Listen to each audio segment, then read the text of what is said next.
Queridos, graça e paz. Eu louvo a Deus por essa oportunidade santa de poder falar às preciosas mulheres do nosso presbitério e também às igrejas. E eu quero ler a palavra de Deus. Eu vou ler a palavra de Deus no segundo livro das Crônicas, no capítulo 7, do versículo 12 até o versículo 14. Segundo livro das Crônicas, no capítulo 7, do versículo 12 até o versículo 14. E diz assim a palavra do Senhor: De noite apareceu o Senhor a Salomão e lhe disse: Ouvi a tua oração e escolhi para mim esse lugar para a casa do sacrifício. Se eu cerrar os céus de modo que não haja chuva, se eu ordenar aos gafanhotos que consumam a terra, ou se eu enviar a peste entre o meu povo, se o meu povo que se chama pelo meu nome se humilhar e orar, e me buscar e se converter dos seus maus caminhos, então eu ouvirei dos céus, perdoarei os seus pecados e sararei a sua terra. Vou ler o versículo 15 também. Estarão abertos os meus olhos e atentos os meus ouvidos à oração que se fizer nesse lugar. O tema da Asaf desse ano, eu acho que é do quadriênio, é orar sem cessar. E orar sem cessar é um apelo de Deus para nós, é um chamado à responsabilidade, é uma ordem de Deus para nós. Oração é uma ordem de Deus, é um chamado à intimidade, um chamado ao quebrantamento, um chamado à mudança, chamado a experimentar a profundidade da intimidade com Deus, porque é na intimidade com Deus que Deus revela para nós os seus segredos mais poderosos e mais profundos. É na intimidade com Deus que a nossa vida se alia e se afina aos mais poderosos propósitos de Deus na terra. Então nós precisamos orar, nós precisamos buscar, mas não pode ser qualquer oração. Tem que ser aquela endereçada na vontade de Deus. Deus pode derramar dentro do nosso coração orações profundas, tremendas, maravilhosas, que respondam ao propósito de Deus.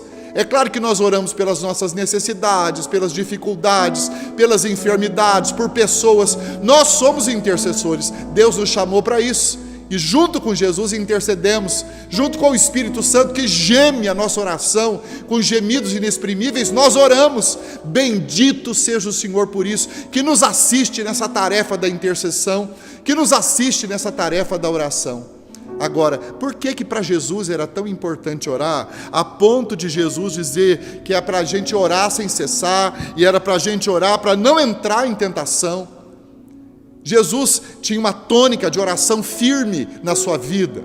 Se você quiser saber como é que foi um dia de Jesus inteiro, você pode ler o primeiro capítulo do Evangelho de Marcos, e aí você tem aí o histórico de um dia de Jesus, um dia atarefado de Jesus.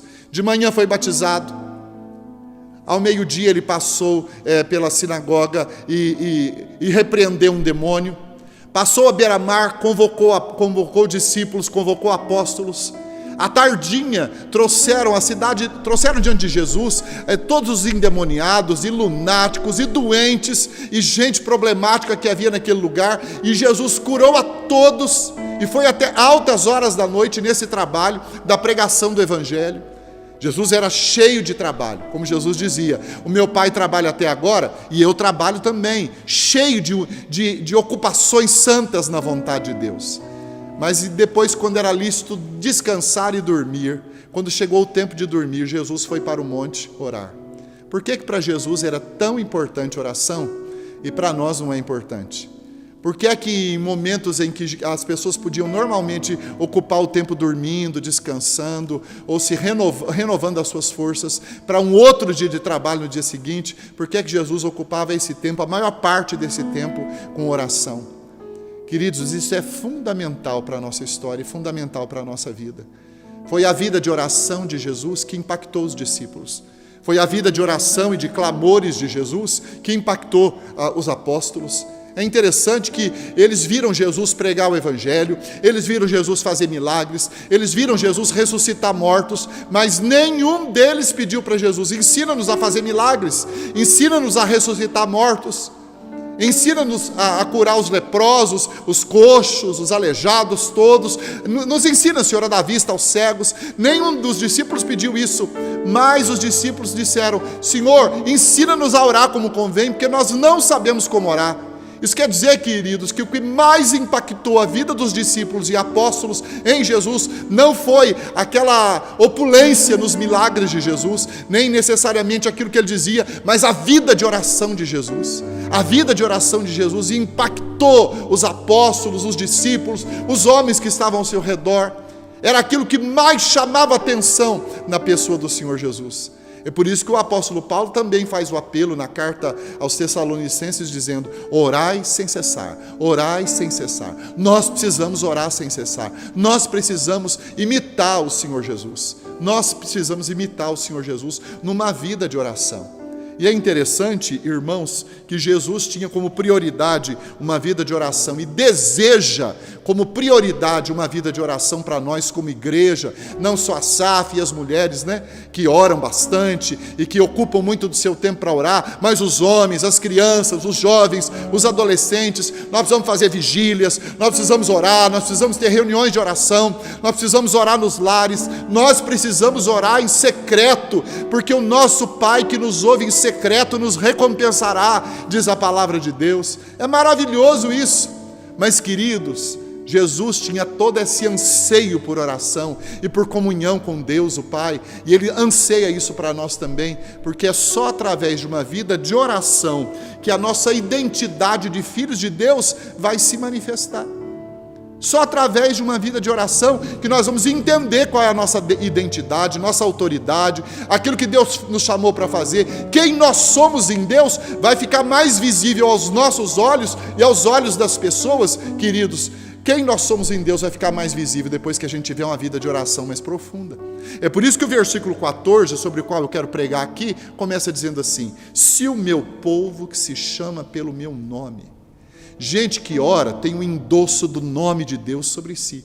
Gente que ora tem a presença de Deus como endosso. Gente que vive uma vida de comunhão profunda com Deus e de envolvimento com a sua vontade, é gente marcada pela graça de Deus, é gente salva. Uma das marcas da graça na vida do salvo é uma vida de oração, irmãos. É uma vida de profunda comunhão com Deus, é uma vida de envolvimento com os seus planos, com os seus projetos, com os seus sonhos e com a pessoa do Senhor. Porque se nós não nos envolvermos com a pessoa do nosso Deus, nós não vamos conhecer o coração do nosso Deus.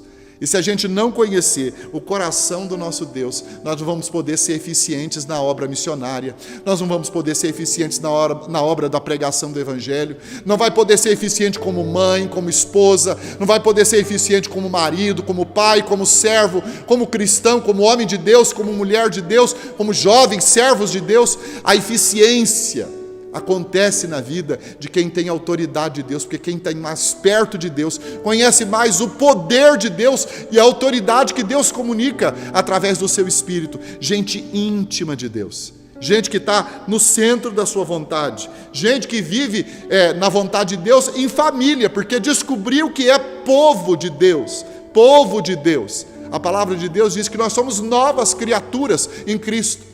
E isso, irmãos, custa assentar dentro do nosso coração. A gente se converte, Deus nos chama para Ele, mas essa realidade que nós somos novas pessoas, com novos hábitos, com mudanças, com tremendas transformações, isso custa encaixar em nós. Como é que isso vai acontecer? Quando a gente viver uma vida de oração, uma vida de quebrantamento na presença do Senhor.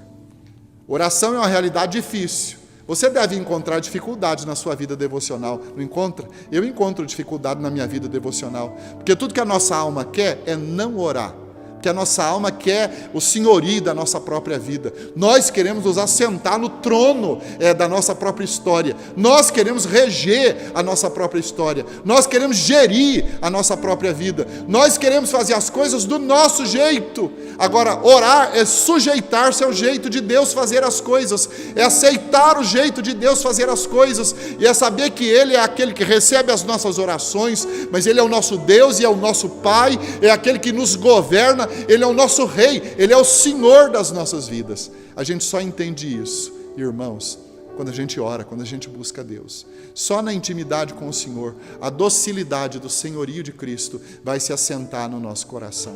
Por isso que aqui, o versículo 14 começa com essa palavra: se o meu povo que se chama pelo meu nome. Isso mostra, irmãos, que há um investimento de Deus na terra.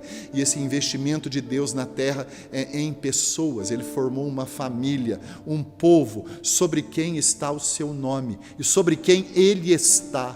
É interessante que quando Jesus falou sobre a pregação do Evangelho, no último capítulo do livro de Mateus, no capítulo 28, do versículo 18 em diante, ele diz assim: toda autoridade me foi dada no céu e na terra. Ide, portanto, fazei discípulos de todas as nações, batizando-os em nome do Pai, do Filho e do Espírito Santo, ensinando-os a guardar todas as coisas que eu tenho ordenado, e eis que eu estou convosco todos os dias, até a consumação dos séculos.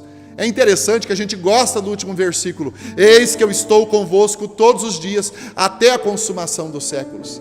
Mas só entende esse versículo 20, que é o último versículo do livro de Mateus, irmãos, quem entende que é filho de Deus, que foi alcançado por uma promessa, que é salvo, que é nova criatura, que está em Cristo, não está no mundo, não está em si mesmo, mas está em Cristo, que tem uma missão para cumprir, e que só dentro dessa missão a gente consegue compreender a presença de Deus, a gente se torna sensível, a gente tem aquele feeling para a presença de Deus. A gente tem sensibilidade para sentir a graça de Deus, o poder de Deus, a direção de Deus, o impulso gracioso que Deus dá para a nossa vida enquanto nós oramos. Eis que eu estou convosco todos os dias até a consumação dos séculos. É promessa do Senhor para nós. É promessa de Deus para nós. Mas se nós reconhecermos que somos o povo de Deus, se nós entendermos quem nós somos, que nós somos uma família de Deus, que nós somos o investimento de Deus na terra, Deus investiu nas nossas vidas, nós somos o investimento que Deus fez no mundo para alcançar as nações. Mais que isso, nós precisamos aprender a desfrutar dessa condição de filho de Deus, e a gente só desfruta dessa condição, só entende essa condição, se nós tivermos uma vida de profunda oração. Por isso que o apóstolo Paulo, escrevendo aos Filipenses, ele diz assim: tende em vós o mesmo sentimento que houve em Cristo Jesus, que não tomou por usurpação ser igual a Deus, mas a si mesmo se humilhou e foi reconhecido em figura humana. Por que Jesus orou, irmãos? Porque ele era homem, e homem precisa orar, e Jesus deu exemplo. Deus não ora, Deus não precisa orar, mas o homem precisa orar. É maravilhoso isso, irmãos, é maravilhoso isso. O homem Jesus intercede por nós na presença de Deus até hoje. Ele é o nosso intercessor para sempre, diz o livro de Hebreus. Nós precisamos nos ocupar disso. Agora, se nós tivermos em nós a mesma disposição do coração de Jesus, a gente vai se humilhar e orar, porque não existe nada mais humilhante do que orar. Não existe nada mais humilhante. É por isso que a gente encontra grande dificuldade em buscar a Deus, grande dificuldade em manter um momento devocional, grande dificuldade em clamar ao Senhor, grande dificuldade em levantar de madrugada para orar, grande dificuldade em interceder por tantos motivos que nós temos, e principalmente pela obra de Deus. Mas, queridos, sabe por que Jesus está tão interessado que a gente tenha uma vida de oração? Porque a gente só vai reconhecer que Ele é o nosso irmão maior, e que Ele é o primogênito entre muitos irmãos, e que nós vamos ser parecidos com Ele, transformados em pessoas parecidas com Ele. Queridos, nós só vamos entender a nossa filiação, o nosso lugar em Deus, a nossa condição, a nossa posição de autoridade em Cristo, quando a gente orar de verdade. Está vendo por que é importante orar? Tem uma frase que é de algum livro, muitos livros evangélicos citam essa frase: muita oração, muito poder; pouca oração, pouco poder; nenhuma oração, nenhum poder. E isso é verdade, porque oração funciona. Eu sou resultado de oração. A minha irmã citou a minha mãe, que eu testemunhei aqui antes do culto, que a minha mãe era mulher de Deus, ungida de oração. A minha mãe orava areando as panelas, orava de madrugada. Eu me lembro que quando eu fui para o acampamento onde eu me converti, quando Deus conseguiu o milagre de nos levar para o acampamento evangélico, a minha mãe ficou... Quando eu saí de casa, minha mãe estava de joelhos na sala. Quando eu voltei 4 dias depois, minha mãe estava no mesmo lugar, de joelhos, com a mesma roupa. O cabelo tudo sujo de ranho, de tanto chorar, de tanto buscar a Deus, de tanto clamar a Deus. Ficou 4 dias em oração, enquanto eu estava lá no acampamento. E eu e a minha irmã voltamos convertidos de lá. Funciona, irmãos, funciona. A minha mãe sabia que funciona. E que funciona na vida de qualquer um. Eu sei que funciona. E você sabe que funciona? Você entende que funciona uma vida de oração? E que tudo pode ser transformado pela oração? Não transformado ao nosso bel prazer, mas transformado segundo o projeto de Deus, segundo o plano de Deus, segundo aquilo que Deus quer realizar.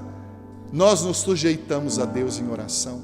Abre o coração para isso em nome de Jesus. Então a primeira coisa que a gente aprende nesse texto, irmãos, é que o nosso Deus quer que a gente ore para a gente entender quem a gente é em Deus, qual é a nossa identidade, que nós somos realmente novas criaturas. Se alguém está em Cristo, é nova criatura. As coisas antigas já passaram, eis que tudo se fez novo.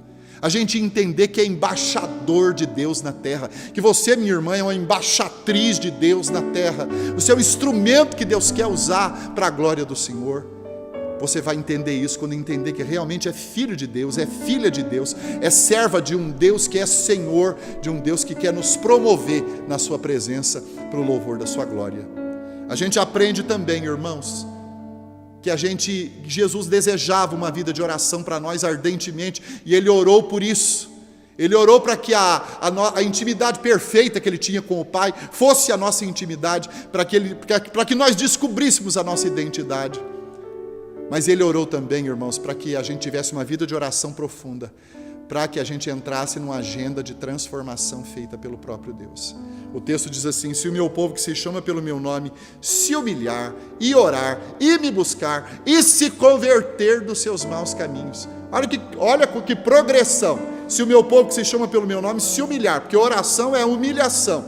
E depois você ora, você fala com Deus, você busca Deus incessantemente, ou seja, você tem a presença de Deus como prioridade para a sua vida, e aí isso vai produzir uma transformação no seu coração. Você vai se converter dos seus maus caminhos, vai sair de tudo aquilo que é perigoso e ruim e que está fora da vontade de Deus.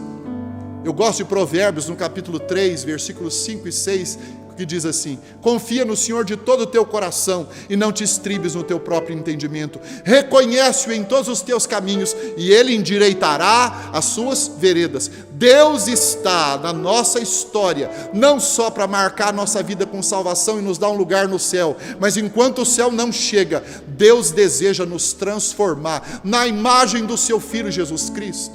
Nós precisamos entender isso. Clama a Deus, busca a Deus, e um conserto vai ser feito na sua alma. Aquilo que é difícil de enfrentar, aquelas realidades que você pensa que não vão mudar, Deus vai mudar, porque se você orar e buscar, Deus vai te convencer a se converter dos seus maus caminhos. Ele é que vai te converter, Ele vai mudar o seu coração. Porque, queridos, o alvo de Deus na nossa vida não é o nosso bem-estar. Porque se o alvo de Deus na nossa vida fosse o nosso bem-estar, Ele ia atender todas as nossas orações com sim. Mas graças a Deus que Deus não responde todas as orações com sim. E por que Ele não responde todas as orações com sim? Porque o alvo de Deus na nossa vida não é o nosso bem-estar. O alvo de Deus na minha vida e na sua vida é o nosso caráter. Deus quer mudar o nosso caráter. Na segunda carta de Paulo aos Coríntios, no capítulo 3, versículo 18, a Bíblia diz assim: e todos nós, porque é uma bênção para todos nós, e todos nós com o rosto desvendado, contemplando como por espelho a glória do Senhor, somos transformados de glória em glória, na imagem do Senhor Jesus Cristo, pelo poder do Espírito Santo. Não é maravilhoso isso, irmãos?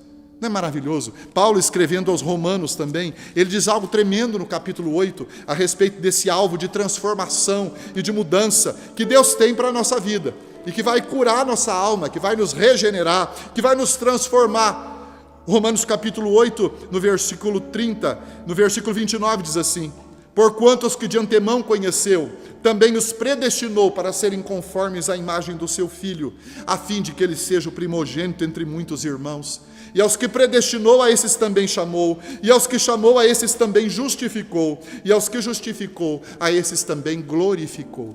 Então, com a ressurreição, nós seremos glorificados e transformados na imagem perfeita de Jesus. É claro que nós não vamos ser transformados em deuses, mas nós vamos ser semelhantes a Jesus na sua santidade, na sua pureza, no seu caráter íntegro. Em tudo que tem no caráter de Jesus vai passar para o nosso caráter, irmãos. E isso é maravilhoso, porque o plano de Deus na nossa vida é um plano de restauração.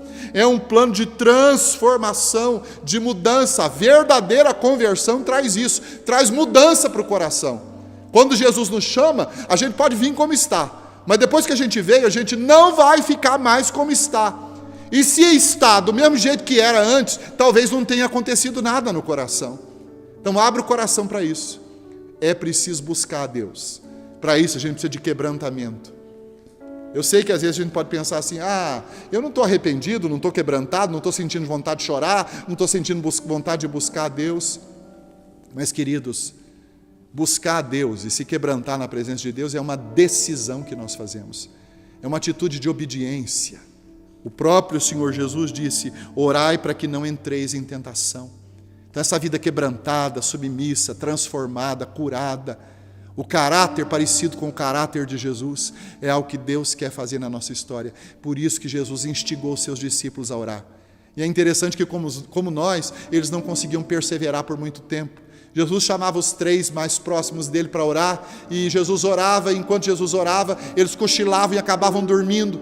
Há textos em que Jesus chama pelo menos 3 vezes eles do sono para voltar em oração, e Jesus diz assim, vocês não podem vigiar nem um pouco comigo em oração, nem um pouco. Jesus está falando a mesma coisa hoje para nós. Será que vocês não podem vigiar e orar pelo menos um pouco comigo? Será que é preciso dormir o tempo todo, é preciso descansar o tempo todo, é preciso se ocupar com trabalho demais, é preciso se ocupar com tantas coisas, a ponto de não sobrar tempo para buscar a Deus? Nós precisamos atender ao chamado de oração e clamores que Deus está fazendo para nós nesse dia. Nós precisamos dizer sim para Jesus, porque só uma igreja que ora, cresce. Uma igreja, quando ela tem obra missionária, que vai avante, e tem reunião de oração, e tem intercessão, e tem clamores, e tem busca, e tem vigília, essa é uma igreja que cresce, porque está cumprindo o propósito de Deus. Aqui nesse mesmo texto, você lê o capítulo anterior, que é o capítulo 5, o capítulo 6 inteiro, do 2º livro das Crônicas, Deus diz isso, a minha casa será chamada casa de oração para todos os povos. Era interesse de Deus. Havia pregação da palavra naqueles dias na casa de Deus? Claro que havia, isso é importantíssimo. Havia louvores incessantes, turnos de louvor incessantes na casa de Deus. Havia sacrifícios, libações, ofertas, dízimos, tudo que há na igreja hoje. Mas Deus decidiu chamar aquela casa onde acontecia todo esse movimento de casa de oração para todos os povos. Então o mesmo anseio que estava no coração do Pai, está no coração do Espírito, está no coração de Jesus. É claro que eles são um único Deus, mas são 3 pessoas distintas. Nós vamos entender melhor isso quando a gente chegar no céu, né? Mas a palavra de Deus apresenta Deus assim. Eles são pessoas distintas, mas é um único Deus. Então o que está no coração do Pai está no coração do Filho. O que está no coração do Filho está no coração do Espírito Santo. Deus quer que a gente viva uma vida de oração e de intensos clamores para ver os milagres de Deus acontecerem. Então abra o coração para isso, em nome de Jesus. Por que Deus deseja tanto? Por que Jesus anseia tanto e insta tanto conosco para que a gente viva uma vida de oração? Porque só numa vida de oração e de leitura da palavra a gente vai descobrir o cerne da nossa identidade em Deus. Só numa vida de oração, as transformações que precisam acontecer no nosso caráter vão acontecer. E em último lugar, eu quero encerrar a palavra com isso. Só através de uma vida de oração é que nós vamos achar a nossa utilidade, nosso ministério, nosso chamado, nosso propósito. Como nós podemos participar do reino de Deus? E Deus nos quer participantes do seu reino. Deus nos chama para orar porque Ele nos quer participantes. Deus pode fazer a obra que Ele nos chamou para fazer sozinho. Deus a si mesmo se basta. Deus não precisa de nós, mas Deus decidiu na sua soberania nos incluir no seu plano, no seu projeto, no seu sonho. Isso não é maravilhoso? O texto diz assim: se o meu povo que se chama pelo meu nome se humilhar e orar e me buscar e se converter dos seus maus caminhos, então eu ouvirei dos céus, perdoarei os seus pecados e sararei a sua terra. Deus primeiro vai fazer com a igreja. Deus primeiro vai fazer a igreja orar. E a igreja que ora vai descobrir sua identidade. Deus primeiro vai fazer a igreja orar. Para a igreja que ora, experimentar transformação. Deus primeiro vai fazer a igreja orar. Para depois que orar, as pessoas entenderem que Deus vai curar a terra através de nós. Você pode dizer, mas pastor, de onde o senhor está tirando isso? Daqui do finalzinho do versículo 14 e do versículo 13. O versículo 13 é uma informação tremenda e se parece muito com a pandemia que nós estamos vivendo. Diz assim: se eu cerrar os céus de modo que não haja chuva, ou seja, se Deus mandar uma seca tremenda, se eu ordenar aos gafanhotos que consumam a terra, ou seja, o que sobrar da seca, Deus mandar gafanhotos para comer tudo que sobrou da seca, e se eu enviar a peste entre o meu povo, ou seja, se o que sobrou da seca e do gafanhoto a gente nem conseguir comer, de tão doente que a gente vai ficar, e de tão doente que o Brasil e o mundo está, Deus está fazendo isso no nosso meio, irmãos. Deus cerra os céus, Deus manda o gafanhoto, Deus manda a peste, para quê? Para que o povo desperte para a oração, e quando o povo despertar para a oração, aí ele vai ouvir dos céus, perdoar os nossos pecados e sarar a nossa terra. O mal que existe no mundo tem duas origens terríveis e perigosas. É o mal que há dentro do coração do homem, o mal pecado, o mal demônio, e um mal ainda muito mais terrível, indolência dos crentes, preguiça dos crentes. Eu sabia que o diabo não é preguiçoso, que ele não tem culpa desse pecado? Que o diabo trabalha o tempo inteiro para atazanar a vida da gente e a vida da igreja. O diabo não é preguiçoso, mas os crentes são preguiçosos. Os crentes não oram, os crentes não buscam, os crentes não evangelizam. Eu não estou generalizando, mas uma grande maioria fica assistindo os outros fazerem a obra de Deus. E não importa que tamanho seja a igreja, ou que contingente de frequência tem uma igreja, irmãos, só 30% de uma igreja trabalha de verdade, o resto assiste o que os outros fazem. E isso é terrível, irmãos. Então, nós estamos num tempo em que as pessoas não podem nem assistir um culto, a não ser online. Para quê? Para aprender que Deus quer nos levantar como instrumentos. Então, se acontecessem essas catástrofes e essas tragédias, Deus ia levantar o povo dele para orar, e o povo iria orar, e Deus ia reverter a tragédia por causa do povo. Deus nos quer participantes, irmãos. Todo concerto que Deus faz no mundo, ele começa pela igreja. A igreja é a menina dos olhos de Deus dentro do reino de Deus que está no mundo, que está na terra. É a menina dos olhos de Deus. Tudo passa pela igreja. A igreja é o canal de bênção para o mundo. Canal de salvação, de transformação, de mudança, de cura, de conserto, de milagre, de transformação da pandemia em coisa saudável. Deus quer tratar conosco, Deus está tratando conosco. Nós precisamos orar por isso, irmãos.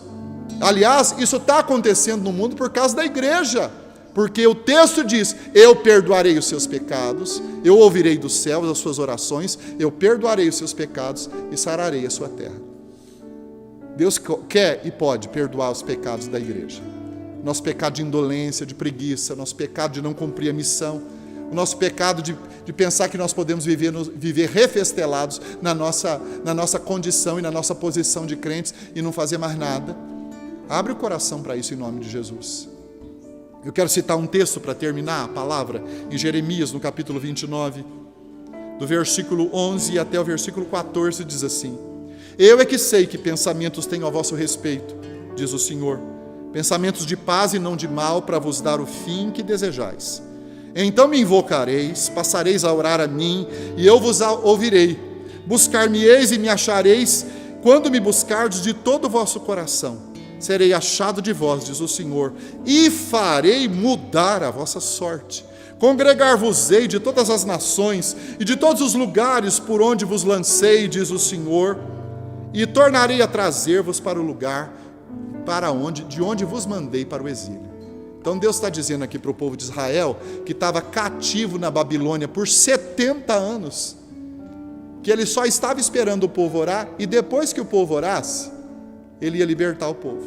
Vocês vão me buscar, buscar-me-eis e me achareis, quando me buscardes de todo o vosso coração. O que é buscar a Deus de todo o seu coração? Sem religiosidade.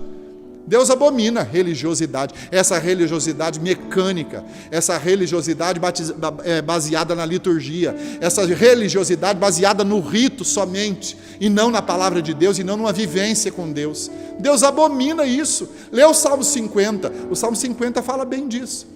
Por acaso eu como bezerros, eu bebo sangue de touros, ou bebo sangue das aves? Todos esses animais não são meus. Se eu os quisesse, eu não os tomaria, os mataria e comeria. Quer dizer, o povo de Deus estava enfastiando a Deus, cansando a beleza de Deus, com todos aqueles sacrifícios, tentando comprar a Deus com a religiosidade vazia. Mas Deus resistiu a eles na cara. Deus resistiu a eles na cara, rejeitou os sacrifícios deles. Eu vou ler o versículo fundamental do capítulo 50 do livro dos Salmos, que é para você entender o que é que Deus aceita. Deus não quer essa religiosidade vazia, essa religiosidade litúrgica somente, essa religiosidade ritual, essa religiosidade de templo. O que Deus quer é verdadeira ligação com Ele, religação com Ele. Aliás, religião é isso, é estar religado com Deus, profundamente religado, pelo poder da presença de Jesus e do nome de Jesus. Ele diz assim, no versículo 14, ele diz: oferece a Deus sacrifícios de ações de graças e cumpre os seus votos para com o Altíssimo. Invoca-me no dia da angústia, eu te livrarei e tu me glorificarás. Mas ao ímpio diz Deus: de que serves repetires os meus preceitos e teres nos lábios a minha aliança? Uma vez que aborreces a disciplina e rejeitas as minhas palavras, se vês um ladrão, tu te comprases nele, aos adúlteros te associas, soltas a tua boca para o mal e a tua língua para enganos. Sentas-te para falar contra o teu irmão e difamas o filho da tua mãe. Tens feito essas coisas e eu me calei. Pensavas que eu era teu igual, mas eu te erguirei e porei tudo à tua vista. Considerai, pois, nisso, vós que vos esqueceis de Deus, para que não vos despedace sem haver quem vos livre. E o último versículo: o que me oferece sacrifícios de ações de graças, esse me glorificará, e ao que prepara o seu caminho, dar-lhe-ei que veja a salvação de Deus. Não é maravilhoso isso? Então, queridos, quando Deus quis retirar o povo do cativeiro da Babilônia, Ele já tinha mandado uma carta para eles em tempos anteriores, dizendo que eles só iriam sair de lá depois de 70 anos. E quando foi se aproximando os 70 anos, Deus disse: se o Senhor chamou a cada um deles e disse: olha, vocês vão me buscar, eu é que sei que pensamentos têm a vosso respeito, pensamentos de paz e não de mal, para vos dar o fim que desejais. Buscar-me-eis e me achareis, quando me buscardes de todo o vosso coração. Eu serei achado de vós. Queridos, Deus não é uma figura difícil. Deus não fica brincando de esconde-esconde conosco, se escondendo das nossas orações ou fugindo de nós. Deus não está escondido no céu, Deus está próximo, acessível, ao alcance de uma oração sincera, de uma oração quebrantada, de uma oração voltada para Ele de verdade, não de uma oração religiosa, repetitiva, sem graça, sem sentido, sem vida, sem entender que você tem uma identidade em Jesus, sem entender que você precisa se transformar, ser tocado pela graça de Deus, mas entendendo que você pode ser útil na obra do Senhor. Você pode pensar assim: mas pastor, eu sou tão frágil, será que a minha oração vai fazer diferença? Tem uma palavra que não está na Bíblia, mas é uma palavra de um livro que eu li, que diz assim que uma revoada de borboletas aqui no Brasil pode fazer uma revolução, um furacão acontecer do outro lado do mundo. A gente precisa entender isso. Se um servo quebrantado ora, um homem de Deus, uma mulher de Deus ora, Deus entra em ação para honrar o seu nome na identidade daquele servo e para honrar o seu nome na transformação que produziu na vida daquele servo. Um sapateiro humilde, John Knox, na Escócia, ele deitava na neve e se cobria com couro de boi todas as noites e clamava em vigílias noturnas: Senhor, dá-me a Escócia, senão eu morro. A história conta que um grande avivamento varreu a Escócia, e 50 anos depois da morte daquele homem, não havia nenhum bar aberto e nenhum prostíbulo aberto na Escócia, 50 anos depois da morte dele. Você está vendo o que Deus pode fazer com um servo quebrantado, com uma pessoa que busca Deus, uma pessoa que ora de verdade? Abre o coração para isso, abre o coração para isso. Você vai achar a sua utilidade em Deus, vai descobrir seu ministério, seu chamado, seu propósito. Não fostes vós que escolhestes a mim, diz o Senhor. Antes eu vos escolhi para que vades e deis fruto, e o vosso fruto permaneça, e as vossas orações sejam respondidas quando feitas em nome de Jesus.